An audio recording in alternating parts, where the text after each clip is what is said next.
Who let the cats out? Man, man, mountain link. Who let the cats out? Hey, Dingo. What you know, good Dingo? Uh, do something entertaining.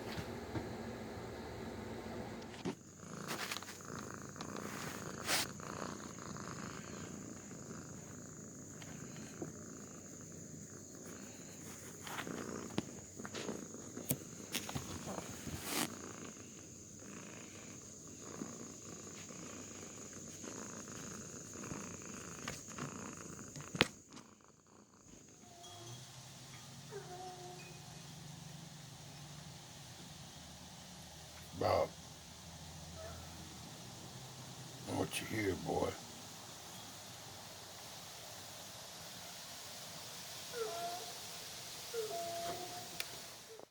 Well, hey, y'all. Man Mountain Link here. Silver Scorpion has some kind of giveaway going on. I thought me and you might skip over to his channel real quick and see what he has going on. See, we might want to get in on this. Actual startup challenge is we would like to see y'all post a video of how you got started. What started you? And it doesn't have to be just silver or gold or whatever. What started you scrapping? What started you stacking? What started you collecting? What started your baseball card journey? Metal detecting? Whatever it is you do, whatever channel it is that you run. What got you started? What was that turning point in your life where you picked this up and you ran with it? And what have you learned from it? So that's the challenge. Well, that should be simple enough, I guess.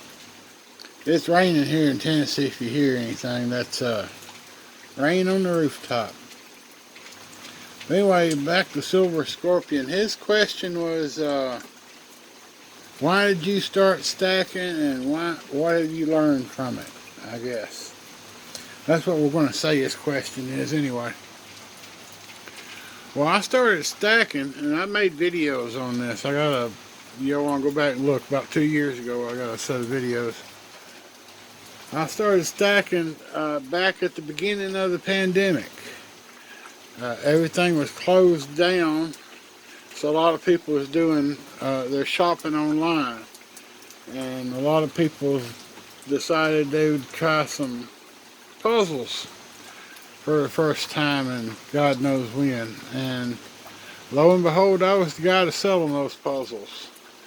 And I pumped out those Dollar Tree puzzles at inflated prices as quick as I could, and took that money and looked around to see where I could invest it the next time. And it was the middle of a pandemic. Everything shut down, locked up. But I got to looking at silver, and the bottom had just dropped out. Spot price of silver was $14.50 a troy ounce.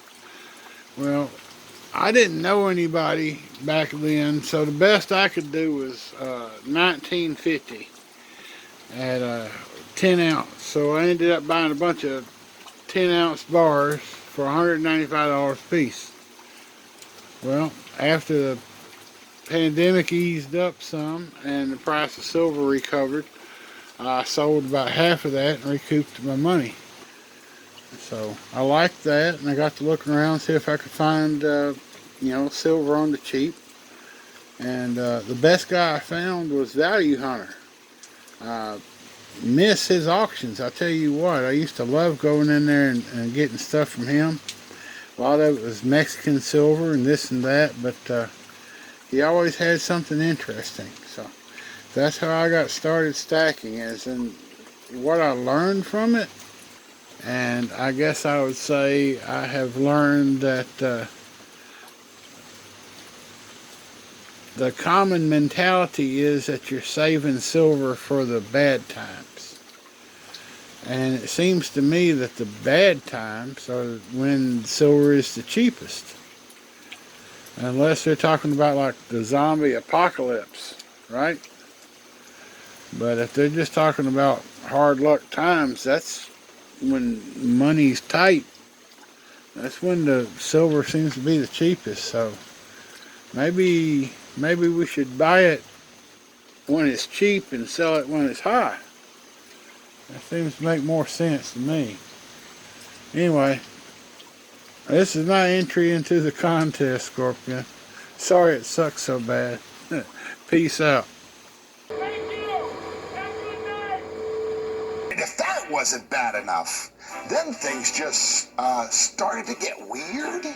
So in response, I've invented my own rating system. It's called the Ragu score. R is for reflexes. It's common knowledge that if you hold any healthy baby by its feet and then drop it, it'll always land upright. If your baby can't do that, that's a sure sign that it's defective. A is for abnormality. If your baby seems weird, that's typically a good indicator that it's weird. G still stands for grimace, just like in the APGAR test, only instead of looking at the baby's facial expression, you just bring Grimace from McDonald's into the room and see how the baby reacts. If it starts crying, that's a good sign because Grimace is absolutely fucking terrifying. And finally, U is for ugliness, just because that might sway your decision on whether or not you want to keep it. Now, if the baby passes the test, it gets to go home, but if it fails, then it gets shipped off to the factory and made into Ragu, hence the name of the test. Some people might be upset by this fact, but you know what they say, prego today, Ragu tomorrow. Today's video has been sponsored by Ragu brand pasta sauce.